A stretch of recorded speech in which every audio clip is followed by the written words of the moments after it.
first 3 innings. He finished with 7 strikeouts. Trailing here 2-0. The bats come alive. Wade Boggs in the 5th inning, slicing it past Tony Arnold, scoring Jody Reed to tie the game at 2. And Boggs on the night, 3 for 4, is now hitting .359. Mike Greenwell in that 5th inning loops this to center. Now that's his 100th RBI as the Sox take the lead 3-2. Boggs scores. Greenwell was 3 for 4. He's hitting .342. Rich Gedman here in the 7th inning with a 3-run homer. Watching the bullpen, Mike Smithson with the catch on the run and then the dunk. Gedman's 7th homer. Smithson gets the assist. The Sox win at 10-2. It was a touchdown and a field goal. Here's tonight. They looked for night victory number 2 in a row at Wrigley Field against the Cubs. Show you what happened. Why is Don Zimmer a bit livid here? Well, because in the 1st inning, third base ump Terry Tata blew this call. He called Gerald Young safe here, clearly tagged there by Grace in the rundown. That loaded him up, and the Astros scored 2. But in the 4th, Stroh still up 2-1, and Andre Dawson creams one to left field. That one's gone. The Cubs were down 2-1 at this point. Andre knocked it into the bleachers and left, his 20th of the year, and the game was tied at 2-2. And in the 7th, they went absolutely nuts. Vance Law's 2-run single was part of a 7-run inning for the Cubbies. Dawson in to score. It was 6-2 right here. And then Damon Berryhill, his big series of the season, I guess. His 3rd home run in 2 nights, the first ever right-handed.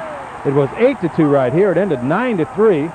And the Cubs will go for a victory in the rubber game tomorrow at 1 o'clock on WGN-TV. Other scores in the National League tonight. The Mets are trailing L.A. 1-0 in the 3rd. And Pittsburgh, behind Dave LaPointe, beat Cincinnati by a score of 2-0. Montreal is leading San Francisco. The Cardinals shut out the Braves tonight. And in the 5th, it's 6-1 Philadelphia losing to San Diego.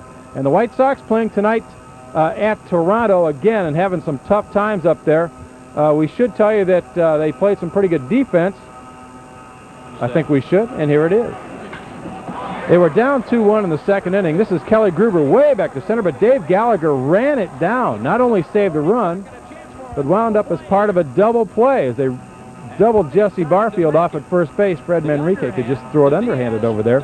And the Sox were still within 1 at 2-1. But in the 5th inning, that's Ernie Whitt off Melito Perez. This one's gone. Nobody could catch this one. It's 3-1 right there. And right now in the 7th inning, the Sox are trailing 5-1. A 2-hour rain delay there. Too bad for them that didn't stay raining.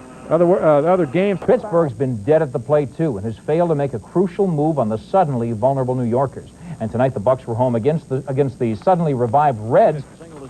And it looked good for them. Well, they faced Dave LaPointe and had runners at the corners early, but look at LaPointe pull the string on Chris Sabo. Beautiful change up there to get him. LaPointe just recently acquired from the White Sox. 6th inning, still scratching for a run. Barry Larkin lays one down, but runs into the ball. It's interference. Sabo has to go back to first, and then Pete Rose sends him Mike Lavalier's throw in the dirt, but just where it had to be to nab him. They are still scoreless. And then, in the 7th inning, the Pirates send up Andy Van Slyke with a man on, and he crushes a fastball, and suddenly you know that 25-inning scoreless drought is over. The Pirates lead it 2-0 and turn it over to Dave LaPointe, who continues, and watch what he does with Eric Davis. Oh, what a beautiful pitch, nipping the inside. Well, all you Cubs fans are probably wondering what's going on with right-hander Rick Sutcliffe these days. Last week, manager Don Zimmer of the Cubs said Sutcliffe, who is 10-10 by the way, was pretty much untouchable, not available for trade.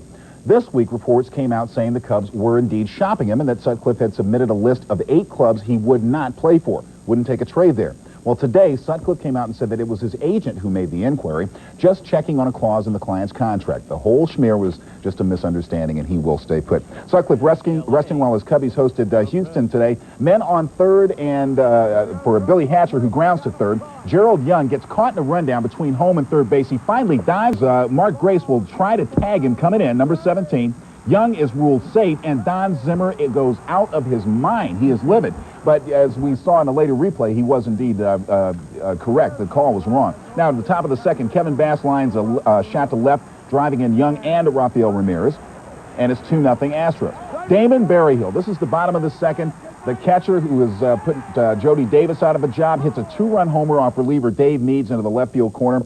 This is the same guy that hit 2 homers yesterday and drove in 5 runs. And the Cubs win it and win it big. And now, that moment the Magic Man told you was coming, our nightly feature, the play of the day. With all that blitzing offense in the NBA game, 342 points, you'd naturally figured we'd find it there, but it happened in baseball when the Red Sox played the Angels. So let's go back to Fenway Park and look at Rich Gedman nail one, and watch The catch. Oh, yeah. And look at this by Mike Smithson. A little icing on that fake foul. Watch again. That baby's deep. It's gone. But look at Smithson, the big guy on the dead run, bounces off the wall. Then the slick little spike. Put it all together. It's the play of the day.